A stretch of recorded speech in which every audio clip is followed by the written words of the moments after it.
Hey Karma Chow peeps, how are you? It's Friday and we're in full swing of holiday season. And I'm here today to talk about self-sabotage. It's a very sticky subject. And I'm Melissa Costello. I'm a transformational eating coach and holistic nutritionist and founder of Karma Chow. And I love this topic of self-sabotage because we all know it well. And most of us know when it's happening, but we really don't know what to do with it when it's happening. So today I'm going to share with you how to navigate self-sabotage, how to know when it's happening, and what you can do, what steps you can take to support yourself. And there's all kinds of beeping and buzzing going on here, so I'm just going to silence some things. Sorry about that, electronics. Anyway, so self-sabotage is one of those things that it pretty much feels like human nature, to be honest. And it takes down our goals, it derails us, it tends to get in the way of things that we want for ourselves, and it's sometimes hard to understand where it comes from and why we do it. And it shows up in many different forms. So I'll share a little story with you where I noticed my self-sabotage in a big way. And gosh, I went through years of self-sabotage with food and my weight and my body and all of that. And I've kind of gotten on the other side of that, and yet I still have some things that come up that I notice when I'm in my self-sabotaging patterns. And this has to do with my business. And I'm just going to share it with you because we can relate it to anything in life. And it's kind of a vulnerable share for me, but I always like to connect stories back to my own experience because I feel like it's a great way for you to be able to relate and see where that is true in your life. So I've been part of a one-year business coaching program now, and it started in May. And in March, I went to a retreat in San Francisco, and they offered this program there. And it's called the Big Shift Coaching Program, and it's an incredible program. And when I was at the retreat, I knew that this was going to be the next step for my business. Excuse me, I feel like I have something on my eyelash. And I knew that it was going to be something I needed and that I really wanted to do, and I wasn't sure how I was going to make it happen because it's an expensive program, and I was just gung-ho and ready to do it. And there was so much buzz, and there were hundreds of people there, and we were all putting in our applications, and they were only accepting 150 people. And I knew that it was something I wanted to do, and I just didn't know how I would make it happen financially. I had a lot of fears about, well, I've done other stuff and I haven't followed through and I feel like a failure. So there were a lot of conversations going on in my head. So I signed up. I didn't pay in that moment. They weren't taking payment, but we went through an application process, and they told us they were going to give us a call if they accepted us. So I got accepted into the program. And when it came down to the financial piece, I got home and I started to overthink everything, and I thought, there's no way I can do this. It's $15,000. There's no way I can afford that. I don't have $15,000. I don't know where that's going to come from. And I just went into this whole tailspin and basically talked myself out of the program, even though like I knew on my deepest level that it was what I needed for my business growth, for myself, for my own personal transformation. Because my business was something that I was transitioning, and I didn't really know how to do it. And I was stuck. I had been stuck for like a year and a half. And so I talked myself out of it. And the awesome thing is that Bill Barron, who is my coach, has all these incredible coaches that work under him. And he had said to me, set up a call with one of my coaches and just talk through whatever's happening for you. And we're here to support you. And so I had several different conversations, and then I started to avoid them. I was like, I'll just avoid them because then that will make it go away. And that way I don't have to commit to myself, and I don't have to worry about the financial piece, and I don't have to worry about anything. So I just avoided them. That was like my big self-sabotage. And there's more. So I one day got on a call with a coach. It was coming down to the deadline to actually enroll and put the down payment. And I got on the call with this coach, and I was already very shut down and very much like, there's no way she's going to talk me into doing this. I'm just not going to make it work. I really went into fear mode. I went into fear mode around money, around failure, and all of that. And we got on the phone, and she was telling me the two things she said to me that really stuck out. Well, one thing actually that she said that really stuck out, and she repeated it to me multiple times on the call, was, I hear you, but you made a commitment to yourself. And I said, yeah, I know, but I don't have the money. I hear you, and you made a commitment to yourself. And she must have said that 7 times on the call. And I have to be honest, I was pretty pissed by the end of the call. And I got off the call and I told her, look, I need 24 hours to think about it. And I was so gung-ho and set against doing the program. And I was like, there's no way. I can't make it happen. I don't have the money. I'm going to put myself in total stress mode. It's just not going to work. And I had my mind made up. I get off the phone and 24 hours goes by. And within that 24 hours, that one line, you made a commitment to yourself, hit home so hard for me. And I thought, how many times have I made a commitment to myself and never followed through? How many times? And I couldn't even count them, because it was so many times that, and it just really sunk in how I sabotage myself when it comes to my commitment to me and standing for myself, where I sabotage. And that really hit home for me. And I thought, I have to do this program, because I know it's going to change all of that for me. I know it's going to change my relationship to commitment. I know it's going to change my relationship to my business. And I know it's going to change my relationship to myself. So I signed up, and it's been working, and I'm making it work. And all of those fears, they're still present. But the thing is, I'm still moving forward. I have so much support beyond what I could have ever imagined. I have a mastermind team. I have a private coach. And it's incredible. And I say all of this because it was such an important turning point for me in really noticing where I turn away from myself and where I go back on my commitments and how I sabotage the things that I really want for myself. Because I hit some upper limit, some belief that I don't deserve it, or that I am not going to be able to be successful, or that I will fail, or whatever my excuse is, whatever my self-sabotaging behavior is, that's what showed up, and it shows up a lot. So I share that with you because today is all about self-sabotage. If you're online here, say hi. I want to see who's online. Say hi to me in the comment section. Would love to see you and say hi. Anyway, I just finished up my 5th training for my Balanced and Blissed Holiday Challenge. And it was so great. There were 150 people in the group. And hi, Rachel. And it was, such an incredible experience to go through these past 5 days with everyone and to share so much information.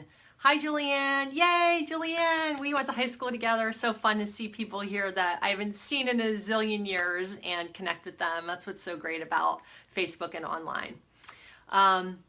Anyway, I lost my train of thought because I get so excited when people are here. But, my Balanced and Blissed Holiday Challenge.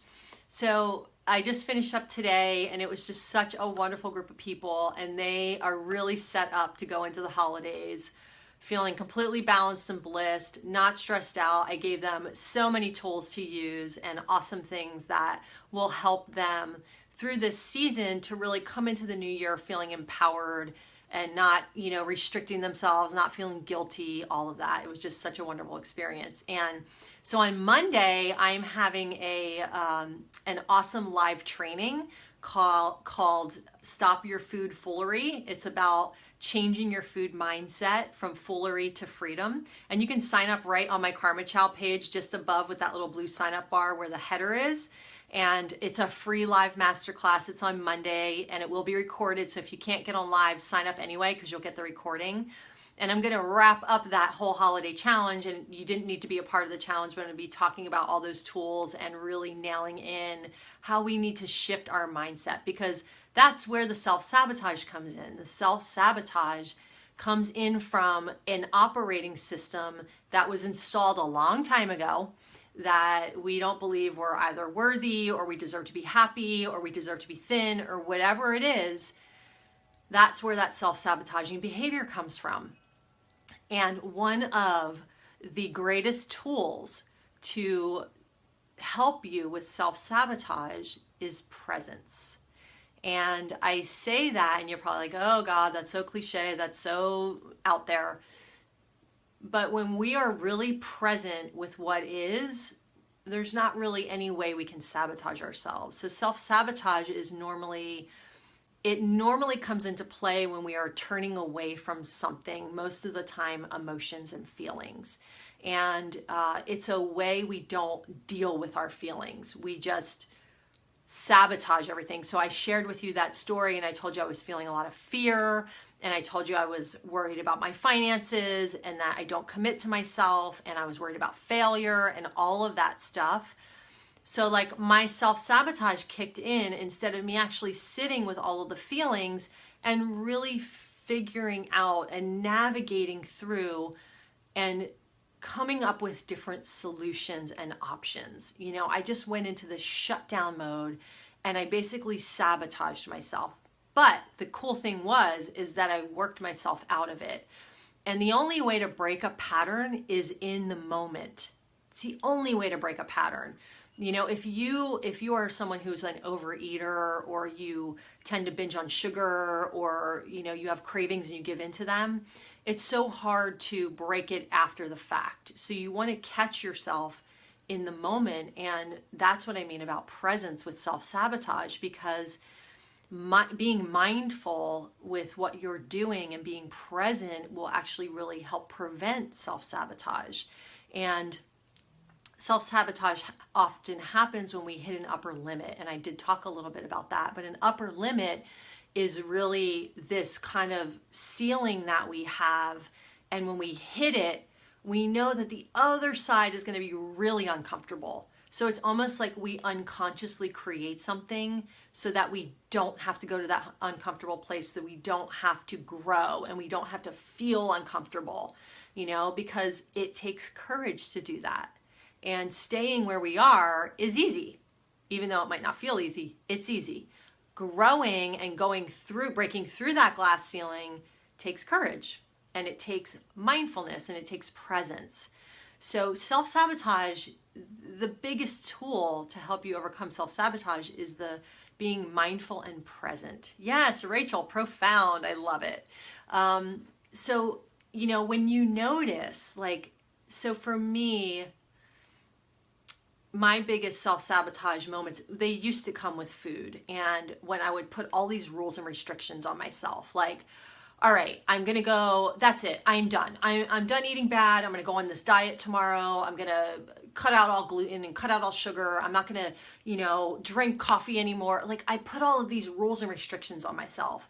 And it's almost like I'm setting myself up for failure. You know, there's no way I can feel successful when I'm constantly telling myself, no, no, no, you can't have this, you can't do that. Because the second we do that, our minds want it even more. So then we'll sabotage ourselves because we've restricted ourselves so much. We haven't given ourselves permission to have the things we want or to show up for ourselves in a way that feels good.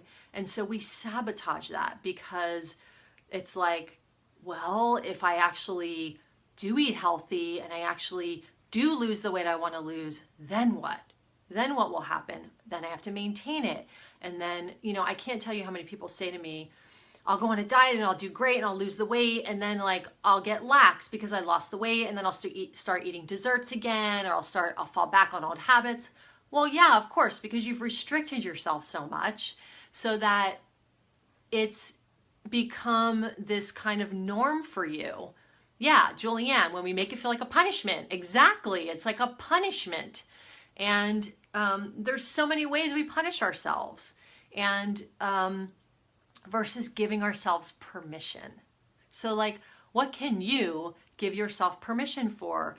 Stop. I shared 2 weeks ago, I think, about food rules and how we have all these rules around food and how those rules actually create triggers for overeating and binging and all of those things. And how when we give ourselves permission and we allow ourselves to have what we want, that the food starts to lose its power over us. Because when we give food that much power, we feel imprisoned by it. I mean, I know I did for years. And I got to tell you, it feels so good to not feel imprisoned anymore and to be able to have the things I want, to listen to my body, and to really understand what I need and to not punish myself anymore. Like Julianne said, it's really, gosh, I punished myself for years.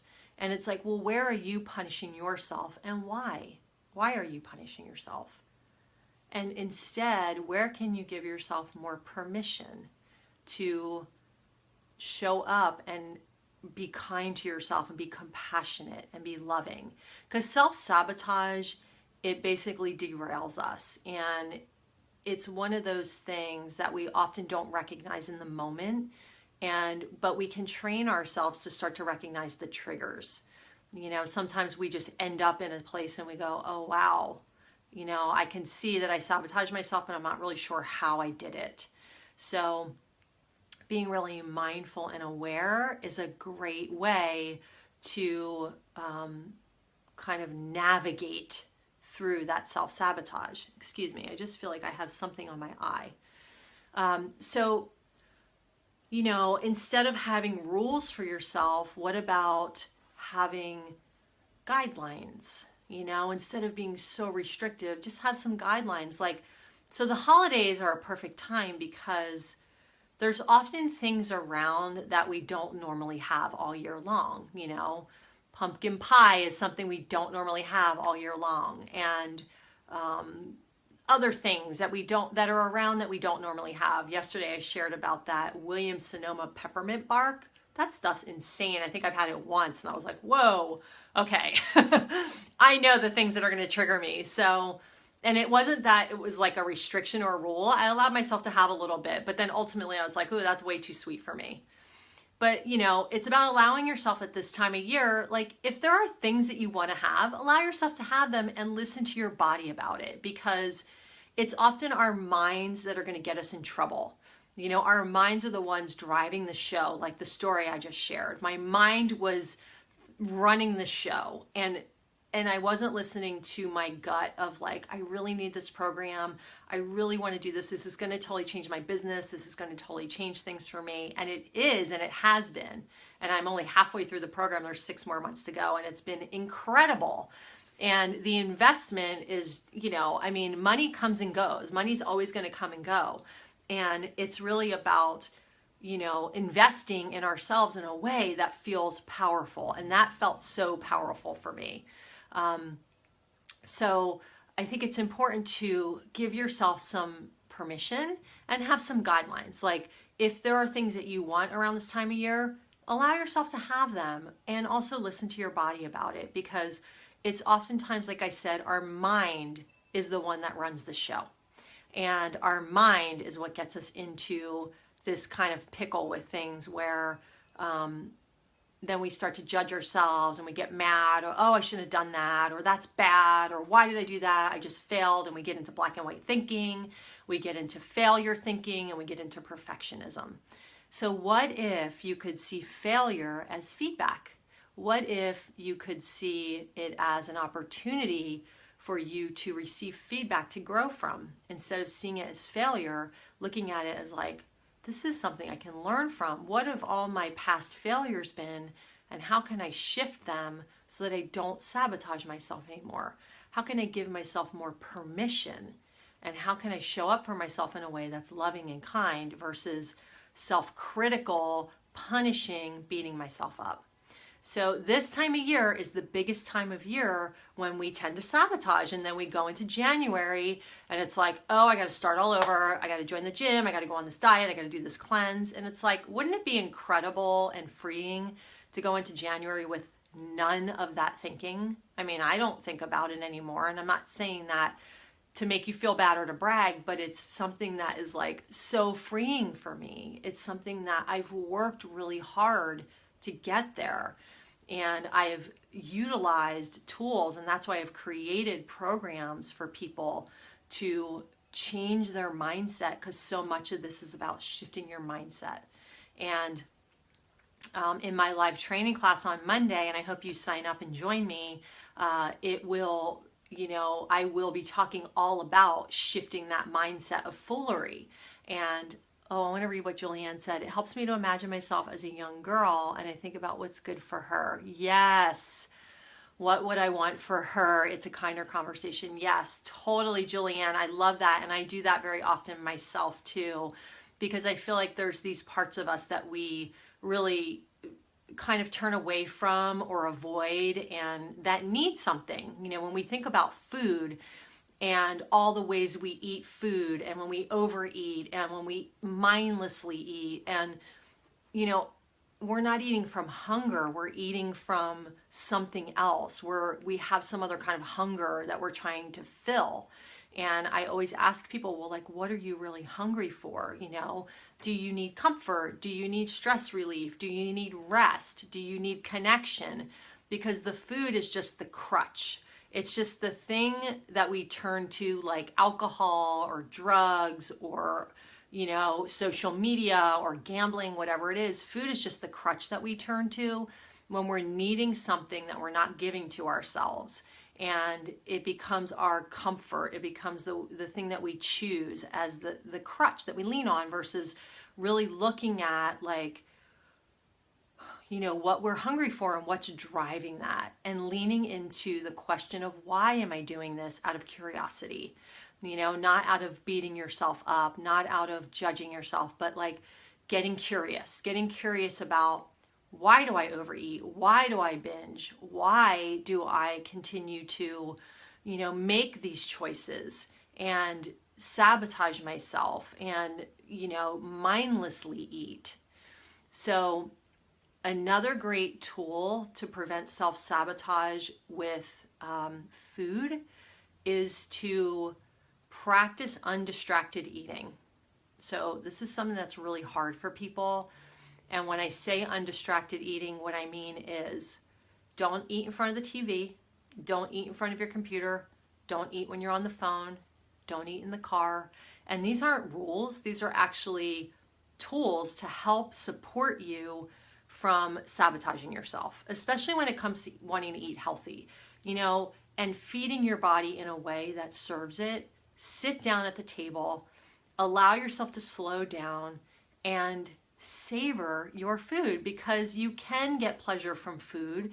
It's nourishing us, and we can savor it and taste it and slow down.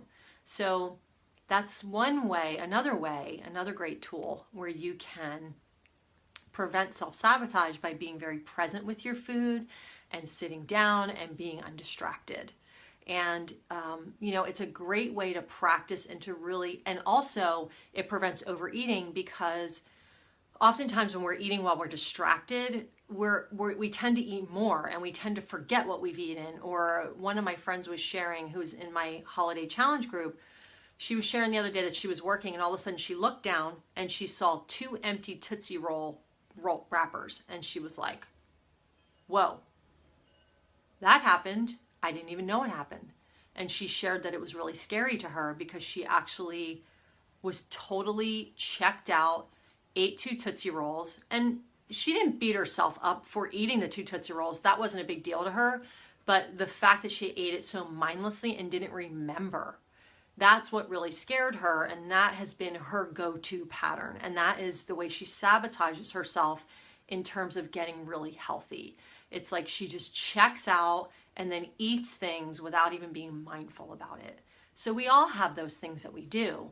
And that's why being present and being mindful is so important. And sitting down and eating when you're not distracted. I like to sit at my kitchen table and I look out the window and I put my fork down and I breathe.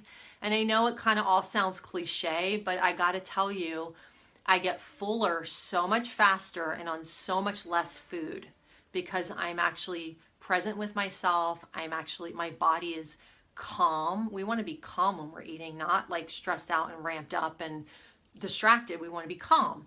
So my body's calm and it's actually registering the signals of getting full much faster than when I notice like the times where I do eat in front of my computer. I'll eat something and I'll be like, it doesn't even feel like I really ate. Like I'm still hungry, and then I'll get up and go get the next thing. And, and then I just overeat when I don't need to. And then I just end up feeling like crap. So those are a couple really good tools. Does anybody have any questions that's on here? I would love some questions or shares or anything. There's been some really good shares. I love what Julianne said about imagining yourself young and like really giving yourself that attention. There was one thing I wanted to share. Sorry, I have some notes here. I always write down notes just because I don't like to forget things. But I normally just I like to go off the cuff, but then I have these little things that I want to remember. So I think another really important thing to think about when we lean into that curiosity of why we're eating and, asking that question, it's like asking ourselves what's at the root of it, what's really at the root of our eating and dieting and needing to lose weight and all of that. And what are we really needing? And where is that stemming from? And that's a great entry point. And I'm going to talk more about that on my live training masterclass on Monday. So click on that little sign up button on the top of my Facebook page right under my header and sign up and register to save your spot and to gain access to the live training. It's going to be awesome. I'm going to be giving tons of strategies, my 5 top strategies to change your mindset to really get you out of the self-sabotage with food. And I just love being here on Fridays. Thanks for joining me. I'll be here next Friday at 1 o'clock with a different topic. I talk about different things every week. And it's 4 p.m. Eastern, 1 p.m. Pacific. And I hope you'll join my master class. And I'll be sharing all about my upcoming Food Freedom Group program in January that I'm launching. And I'm super excited to share that with you. And I so appreciate you joining me today.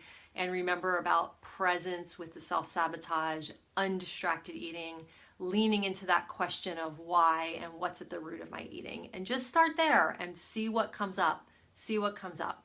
And you'll start to probably get some answers there. And that's a great place to segue in. So I'll see you guys next week. Thanks for joining me. Have a great weekend. Stay balanced and bliss this holiday season. Bye, Julianne. So great to see you there. Have a good one. Bye, guys.